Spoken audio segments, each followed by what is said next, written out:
One of the best things about real estate is there are a million different ways to be successful, but it has to feel right to you.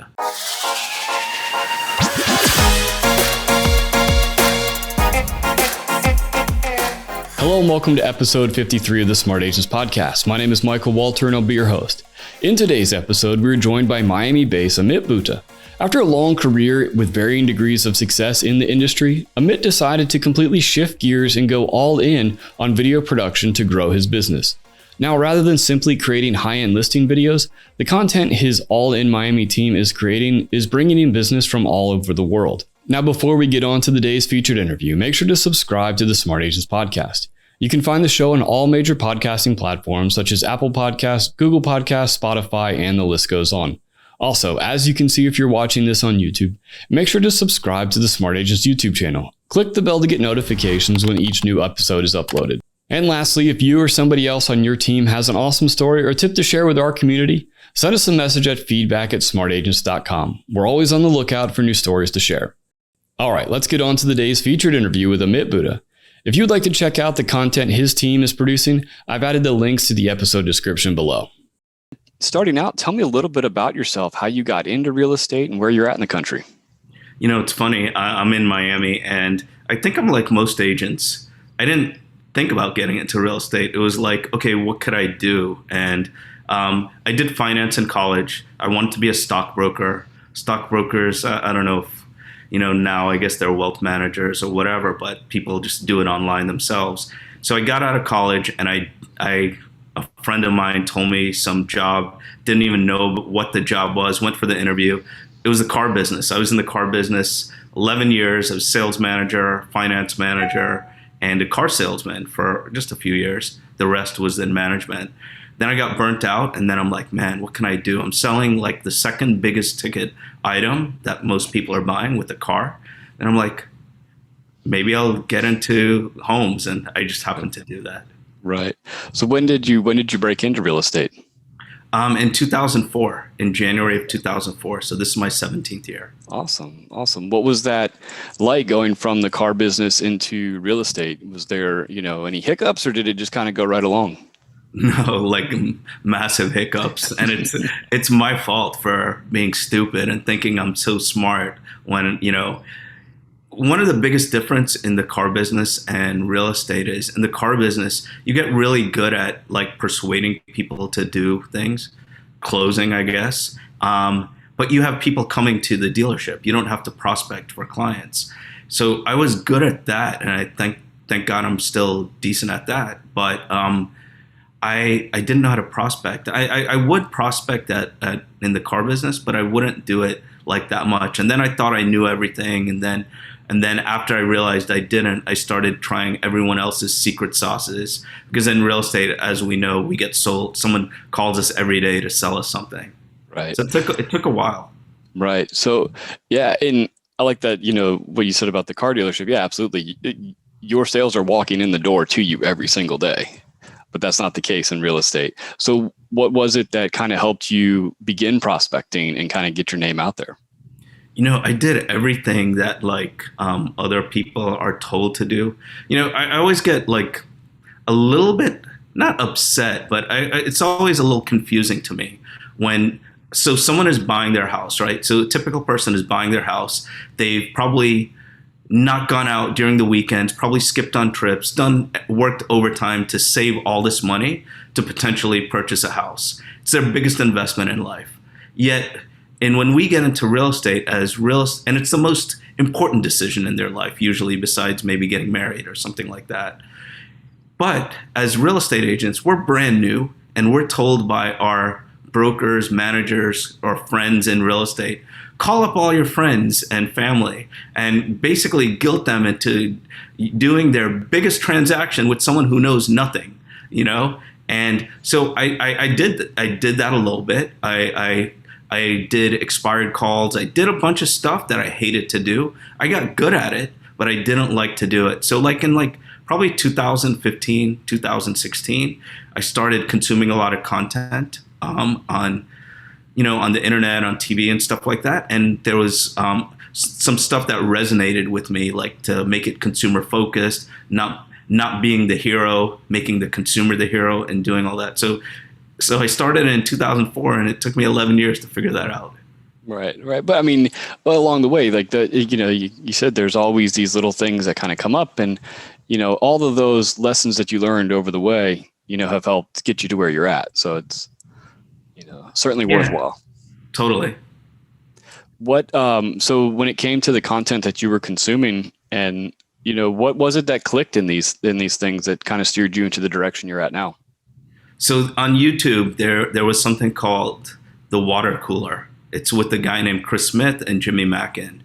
And they were two young guys that were probably cooler than me that would talk about real estate in a marketing way. And they'd drink beers while they're talking about it. And it was pretty cool because it was super laid back. But the stuff would be like, every time I watched, I'd be like, wow, that's smart. And that's like, if I was a consumer, I would probably want to like watch that or see that ad or read it, And so that was it. Yeah, I think there's something about that style where it's not so in your face that you're being sold something, or you're being targeted with these marketing updates, or how to come use me as your realtor. I think that having that, you're giving that content, and you're giving that entertainment value there as well. Yeah, I learned this. I learned that the more I talk about my successes, the less business I get. The more I talk about my failures, the more business I get. The more I talk about real estate when it's just about me, the less business I get. The more I talk about other things about my life, like how I met my wife on Match.com or stuff like that, or about something funny about the team, we get more business. So yeah, it's like, I remember a long time ago, I was at my parents' house and my sister was there. And we were talking about social media, about Facebook or something. And she's like, hey, I saw your post. I didn't read it, but I liked it. And I was thinking, wow, one of my biggest fans who tells the whole world about me doesn't even want to consume my content. I need to do something differently. Right. So, and now, going on your YouTube pages and everything, you're very content heavy. There's very little, this is my listing or this is what we've just sold. It is all, very content. I love the tours of the different places you do and all that kind of stuff. So when did that really kind of kick in?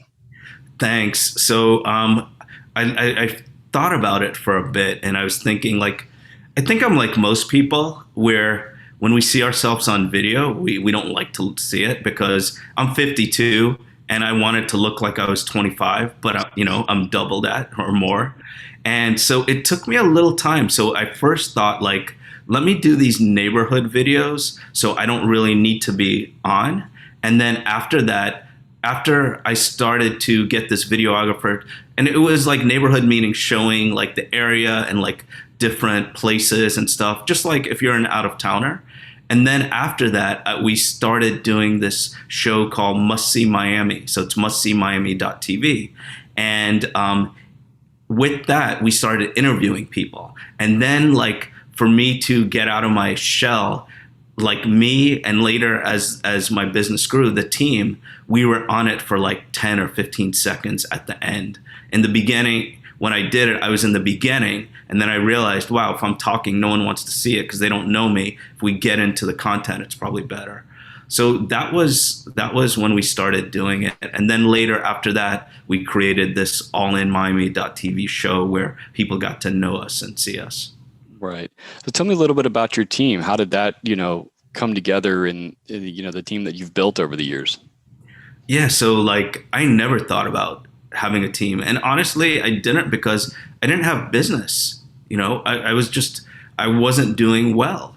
I was doing okay. I mean, I was probably doing slightly better than the average real estate agent. Maybe, some years I would maybe do six figures and I would feel like I was a hero, but usually I wasn't. Usually there were some years I could have made more at McDonald's. Nothing against McDonald's, but I worked way more hours than I would have at McDonald's. So what happened is this, I still remember the exact day. I got a call from a previous customer, and she told me, she was like, I could almost hear her smiling through the phone, like giggling. She's like, I finally did it. I finally convinced my coworker to work with you. I've spent like, I think she said 5 or 6 months telling her that you're the best and you're all this.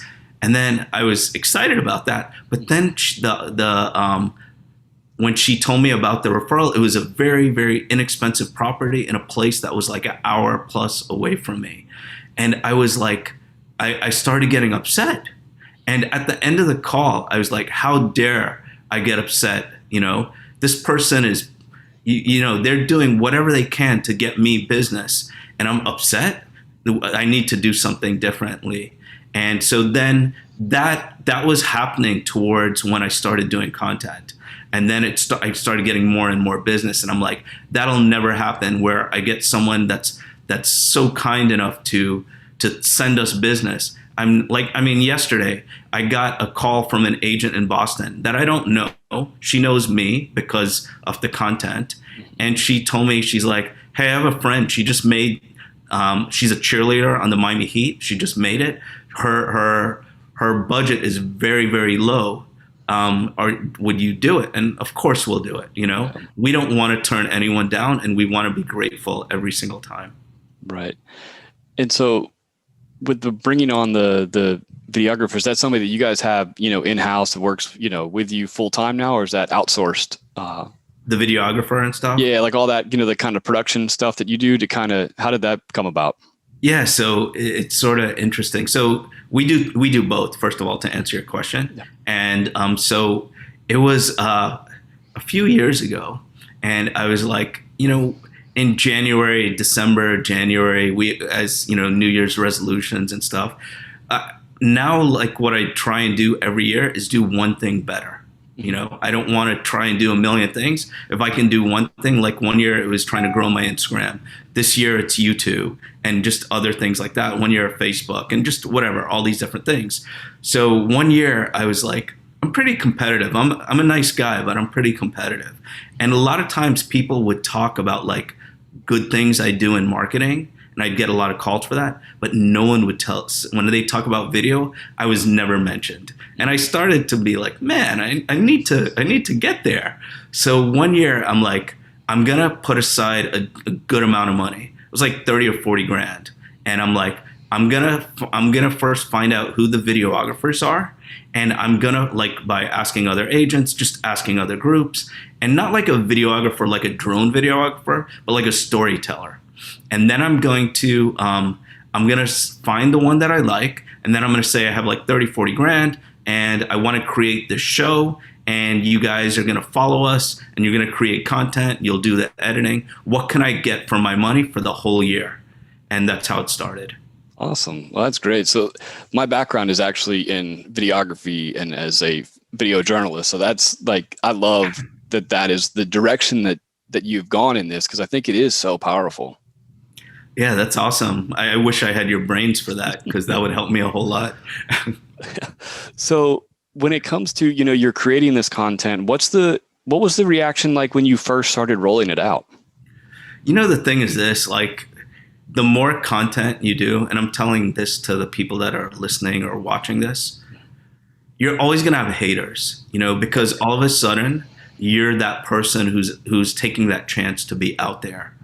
And you're like, the more I did it, and I'm not going to say this, I don't know how to say this in a nice way, but a lot of people, when they meet me, they like me because I try and help. I'm not going to say how great I am or anything. Like, I don't know if you told me now while we're recording or before that you don't really see my solds or listings and stuff like that. People don't really care about that. Even if we have a great one, if there's a story, we'll do that. So like, if you're creating content and you're out there, because in real estate, hardly anyone does it, you're going to start getting this huge amount of haters, and they're going to be telling you. I remember like 4 or 5, 6 years ago when I was doing content, they're like, why are you doing that? Why aren't you buying this company's leads or this, do this?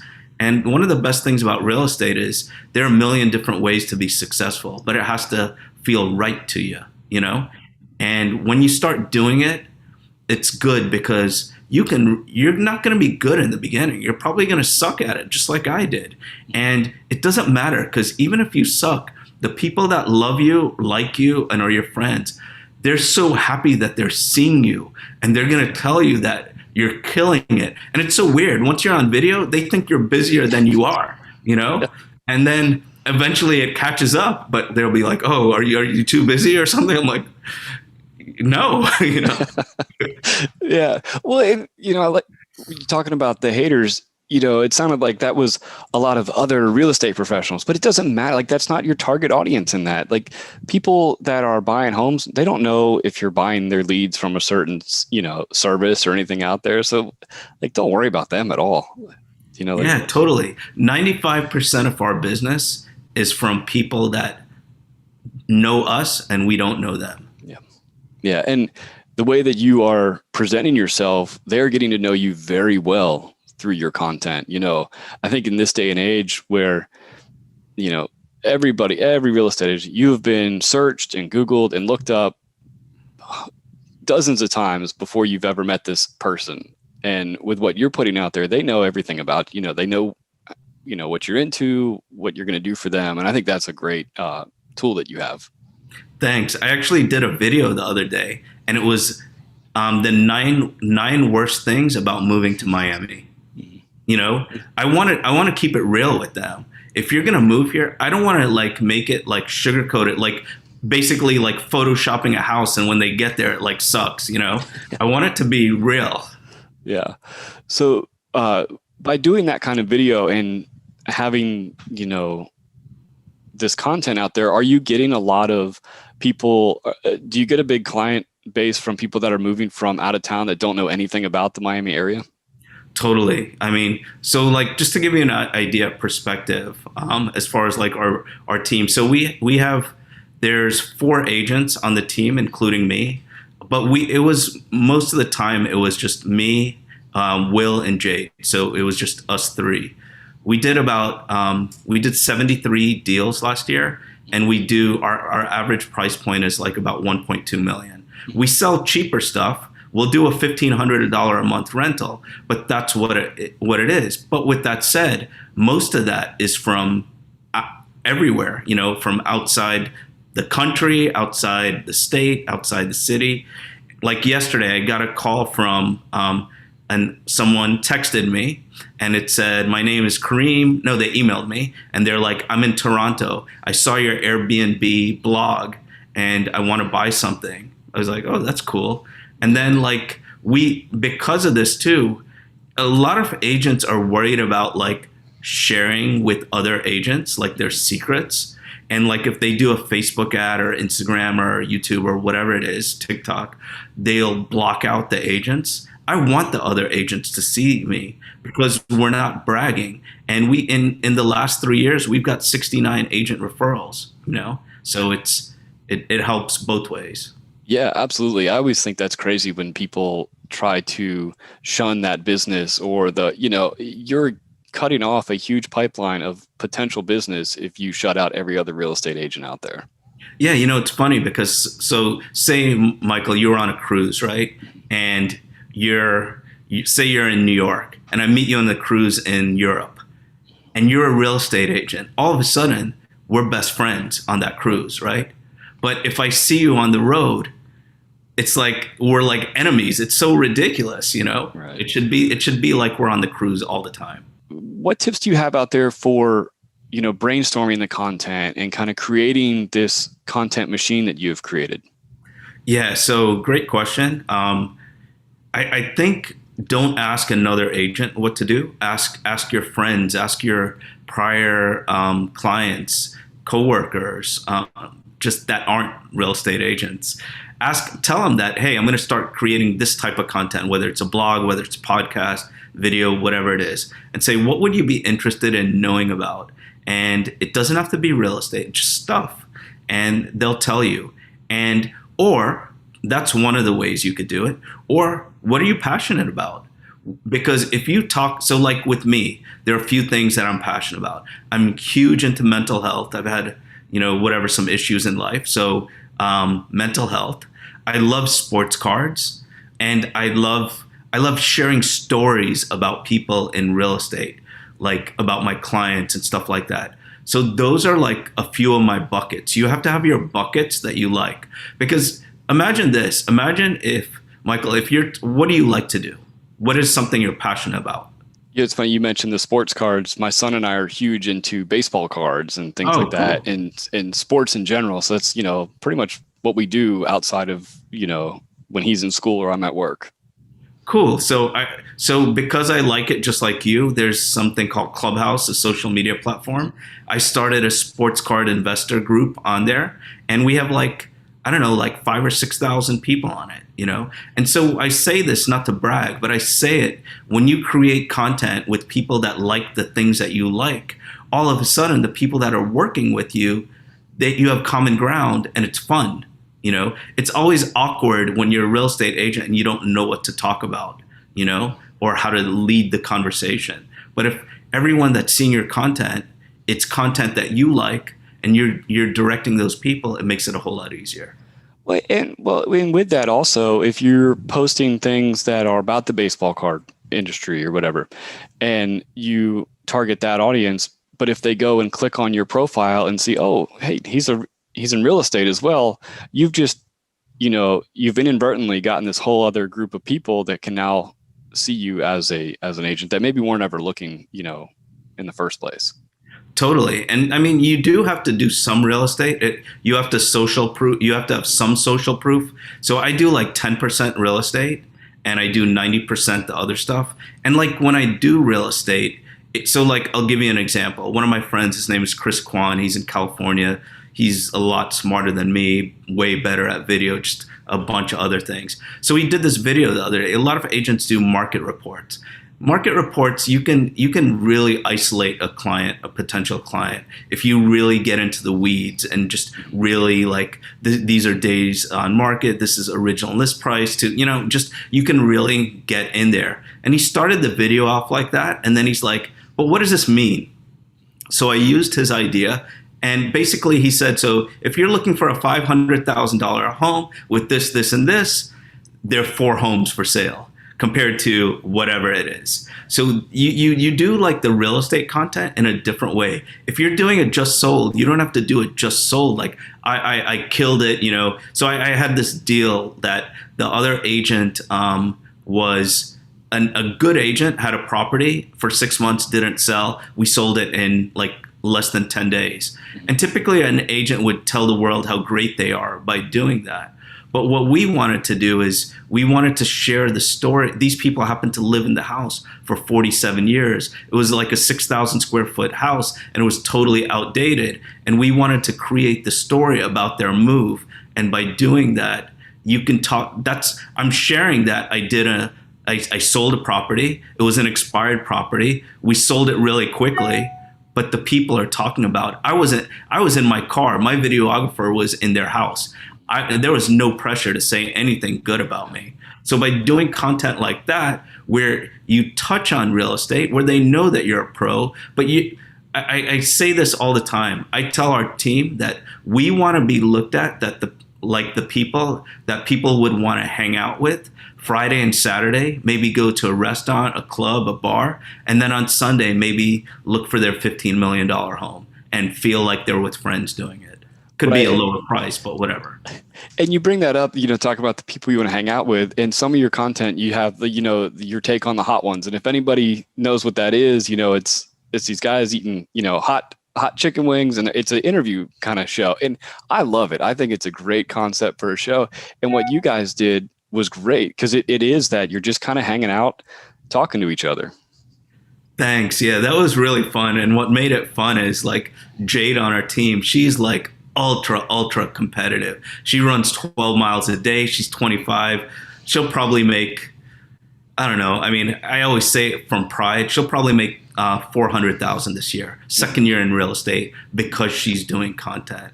You guys got to follow her. She's really killing it. But with that said, she's ultra competitive, but she can't eat hot wings at all. And so she wanted to win. So like that makes it interesting. Yeah.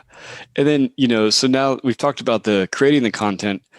Tell me about, any advice for sharing it and making sure that it is getting out to, a somewhat of a targeted audience. Yeah. So like, okay, so the first thing, you figured out what to do. The next thing is don't be a perfectionist. do not worry. Consistently wins all the time over high production. So like what I do is I try, like in the past, I used to call expireds. I'd spend 2-3 hours a day doing expireds, but instead I spend that time doing my content. There's a million different ways to do real estate, like I said. So like figure out like the people that you are. I always assume that everyone is going to Google me, just like you spoke about earlier, like and I'll get into the answer to the question, but I wanted people to get this mindset. So imagine, Michael, I'm not an agent. You're not an agent. I'm in, since we talked about New York, I know you're not in New York, but say we're in New York and I meet you there and I tell you that I have a house in Miami that I want to sell. And then you tell me, you're like, hey, I have this person, they're the best. And you spend like 20 minutes telling me about that person. Before I ever call that person, I'm going to Google them. And at that time, one of two things happen. One is I'm going to be very happy that I'm calling the person you recommended. Or two, I'm going to have second thoughts about calling that person. May never call that person. So that's how I think about it. So like with places to put the content, you have to see your target audience. You have to reverse engineer it. Who do you want to work with? And I'm not saying like race or anything like that. I'm saying like, what are their interests? What do they like to do? And by figuring out, and where are they? Are they on YouTube? Are they on Instagram? For me, I found this, and it's different for everyone. I get most of my business from Facebook, and now YouTube is just killing it. We're getting 1 to 3 leads a week, and our views are terrible. It's because they're getting that stronger connection. So I would do it on something that you feel confident at. I wouldn't tell you to do videos if you're not good on videos. Forget not good, but just aren't going to do videos. Yeah. Because the thing that's going to get you the most business exponentially, and I've done everything. I've spent hundreds of thousands on content. You're going to get more business exponentially more by doing videos that you're in.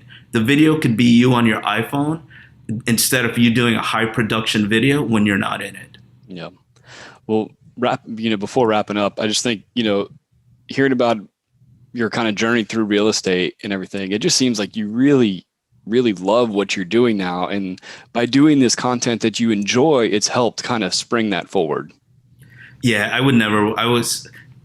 would say this. I was on my honeymoon with my wife, and this is embarrassing, but it's true. And I love my wife. I mean, she's awesome, right? And I love spending time with her and all that. And we were like in Europe. We were on our honeymoon, and I was missing my work after like 2 or 3 days. Nothing against her, but when you really find out what you like to do in real estate, and when you do content and it's with people that like to consume your content, and then you start creating these relationships, it's like I'm excited for the weekend so I can create content, and that's going to happen to people if they do that. Awesome. Well, thank you so much for joining me. My pleasure. Thanks so much, Michael. I really want to thank Amit for sharing his journey through real estate with me, and I love all the content that he and his All in Miami team is creating. Remember, if you'd like to check out the content for yourself, I've actually posted the links in the episode description. So once again, if you think you or somebody else on your team has an awesome story or tip to share with our community, send us a message at feedback@smartagents.com. Well, that wraps things up for this episode, but remember, follow the show wherever you listen to podcasts and make sure to subscribe to the Smart Agents YouTube channel. Again, I'm Michael Walter, and we'll see you on the next episode.